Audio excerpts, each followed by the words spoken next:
साथियों नमस्कार। जैसा कि आप जानते हैं कि मेरी चर्चाएँ कब कौन सी जगह पे स्टार्ट हो जाएंगी मालूम नहीं रहता।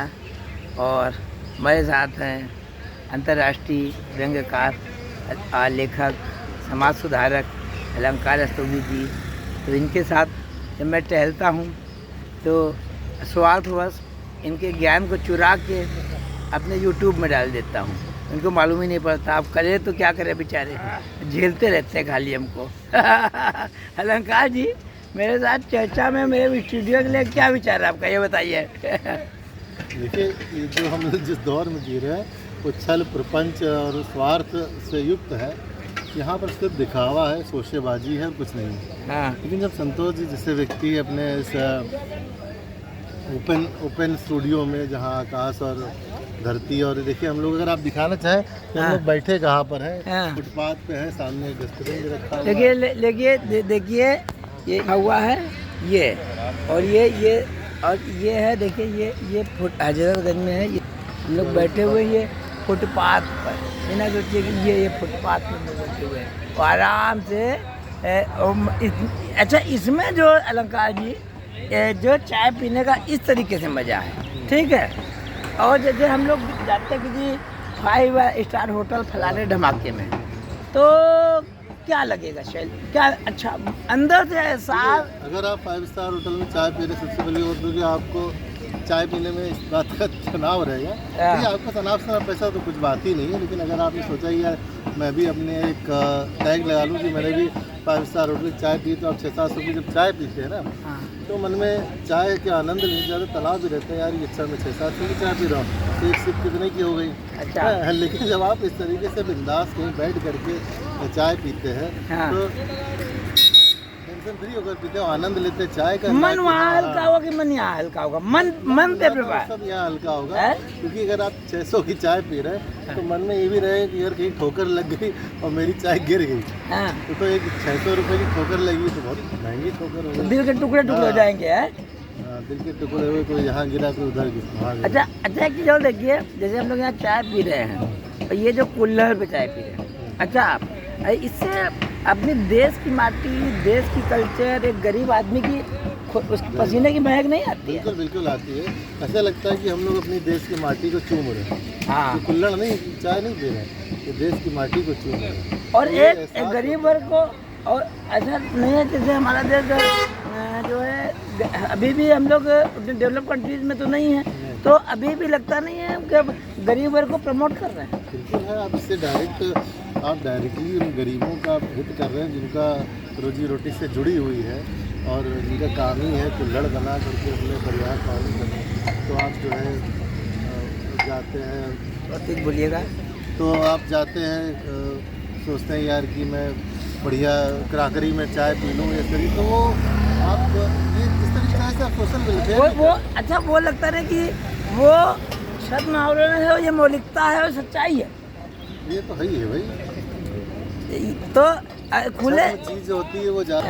हाँ, देखिए इस तरीके आप जब ज़मीन से जुड़े रहते हैं तो ये खुद को भी आनंदित करता है और लोग भी ये महसूस करते हैं कि ये जैसे हैं वैसे है। जैसे ऐसा नहीं है कि यार ये आज अलंकार और संतोष जी ऐसे, यार वो अलंकार बहुत बड़े राइटर हैं तो वो ऐसा जीवन जीते होंगे कि पूछिए ना। या संतोष जी कमिश्नर के पीए हैं तो इनकी से बात करना मुश्किल होगा, या तो बड़े अच्छी जगहों पर ही जा कर के अच्छे होटल्स में ही चाय पीते हैं। ऐसा कुछ नहीं है। हम लोग बिल्कुल अपना देसी स्टाइल में जीवन जीते हैं, वो आनंद लेते हैं जीवन जीने का, न कि जीवन को दिखाने का। अच्छा, विवेकानंद ने जैसे कहा है कि जमीन में जो बैठता है आदमी वो नीचे कभी नहीं बैठता। सही बात है, सही बात है। लेकिन जैसे आप जो छद्म आवरण जो भी बना लेते हैं, जमीन पर जब गिरते हैं तो फिर क्या हालत होती है? बहुत आप धरती में पैर नहीं। ऐसे कई उदाहरण समाज में है जो हम ऐसा कि जिन्होंने सिर्फ अपने जीवन को एक सोफिस्टिकेटेड तरीके से जिया है और सिर्फ एक दिखावा, एक मुलम्मा चढ़ाए रहे अपने जीवन पर। और ऐसा एक समय चाहे हम फिल्म इंडस्ट्री में ले लें, फिल्म स्टार्स को ले लें कि राजेश खन्ना, एक समय ऐसा था कि राजेश खन्ना जब चलते थे तो लोग बिछ जाते थे। लड़कियां जो है उसकी गाड़ी को इतना चूमती थी तो पूरी लिपस्टिक लग जाती। तो अब वही राजेश खन्ना एक समय ऐसा आया कि वो एक आखिरी जीवन बिताया, उन्होंने शराब में अपना जीवन खपा दिया और आखिरी समय के पास उनके परिवार वाले तक नहीं थे।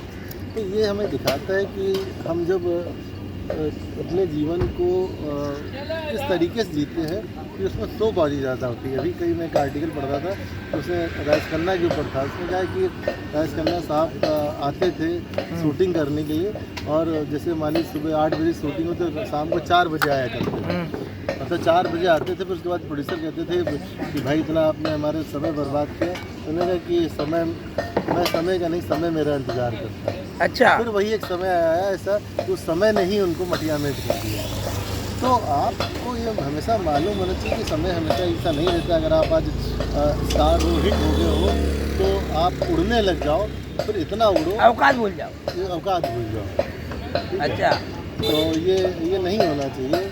तो इस पर हमेशा विचार करना चाहिए कि ये 1000वां वीडियो है जो आपके साथ चल रहा है। आपको मालूम होगा कम समय में बात करते करते, मतलब जनरली स्टूडियो का कॉन्सेप्ट होता है कि कई लाख रुपया है, ये है वो लगता है। तो ये जो हमारा जो स्टूडियो का कॉन्सेप्ट है, जैसे महात्मा गांधी ने किताब लिखी है मैं एक्सपेरिमेंट विथ ट्रुथ, लेकिन मैं पिछले 20 सालों से लगभग मनुष्य को समझने की कोशिश कर रहा हूँ समाज कार्य के थ्रू।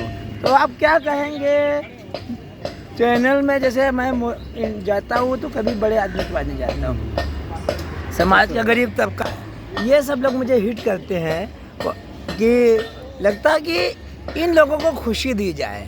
तो लोग जो है क्या कहते हैं कि अपनी खुशी ढूंढते हैं। हमारा जो चैनल का जो उद्देश्य है, इसके लिए आप क्या कहेंगे? बहुत अच्छा सा शेर याद आ रहा है कि बुलंदियों की उड़ान पर हो तो ज़रा सब्र करो। हाँ। बुलंदियों की उड़ान पर हो तो ज़रा सब्र करो, परिंदे बताते हैं कि आसमान में ठिकाने नहीं होते। हाँ। तो आपको चाहे जितने भी आप ऊंचे हो जाओ, ठिकाने तलाशने के लिए आपको ज़मीन पर आना ही पड़ेगा। हाँ।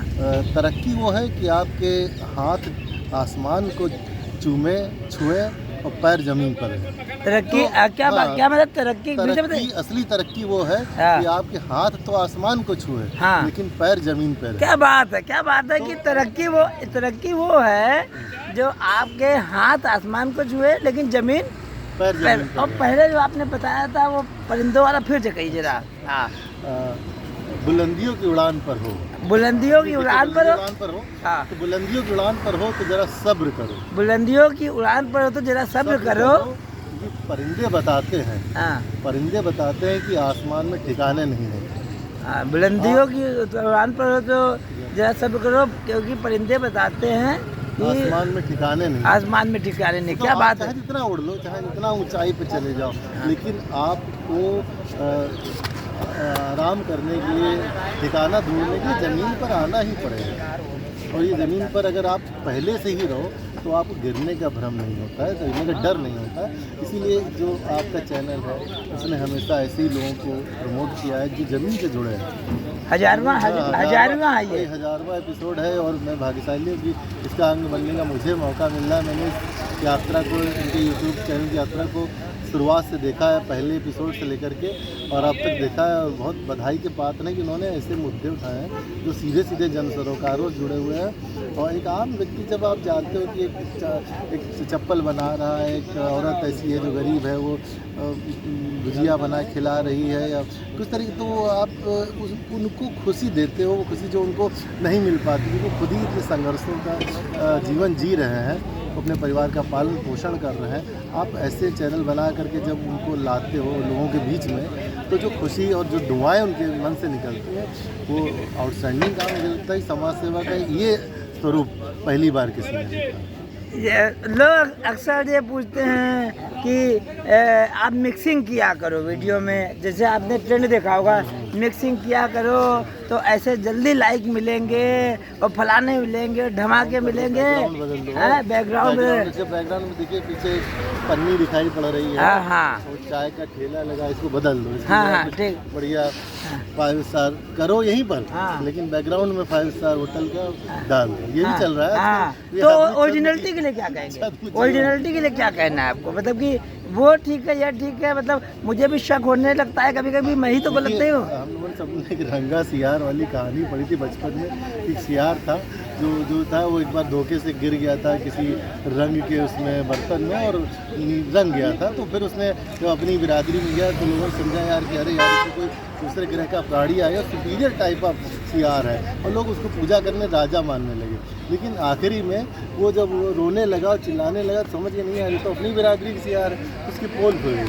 तो आप अगर जो हो उसी में रहो तो ज़्यादा आनंद है। कम से कम आप सियारों के दोस्त तो थे, अब तो आपके सियार खुद उल्टे पीछे पड़ गए ना यार, ये तो धोखेबाज है। धोखेबाज मत बनिए, जैसे है वैसे रहिए, आनंद उठाइए। साथियों, वही हम लोग वही बता रहे थे कि फुटपाथ पर बैठे हैं यहाँ पर, और हमारे अलंकार जी के साथ कभी कभार समय मिलता है तो मॉर्निंग वॉक के समय जो है चर्चाएँ हो जाती हैं। अभी तक चर्चाएँ जो है ख़त्म हो जाया करती थी, लेकिन यूट्यूब का जो चैनल ये है कि समाज से जुड़े विषयों को जो है लाता रहूं, और आप कमेंट देते रहिए। और लोगों को क्या संदेश देना चाहेंगे चैनल के लिए आप, जो 8 देशों में है, कभी 92,000 लोग देख चुके हैं, क्या कहेंगे? तेजी से इसको लोग देख रहे हैं तो दिखाता है कि इनके जो मुद्दे, लेकिन कोई भी चैनल यूट्यूब चैनल तो उसका कंटेंट बहुत मायने रखता है। और लोग क्या करते हैं, कंटेंट के बजाय उसकी जो आवरण होता है, बाह्य चीज़,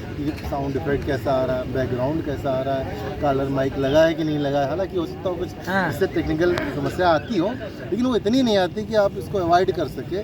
तो जब आप इसमें नेचुरलिटी में आते हैं ना तो वो ज़्यादा आनंद आता है, लगता है हम प्रकृति के साथ हैं। तो प्रकृति के साथ रहेंगे तो फिर कहना है कि आप आनंदित होंगे, दूसरों को आनंदित करेंगे। तो ये हमेशा ये प्रकृति का नियम भी है कि वही चीज़ आगे जाती है जो सच्ची होती है।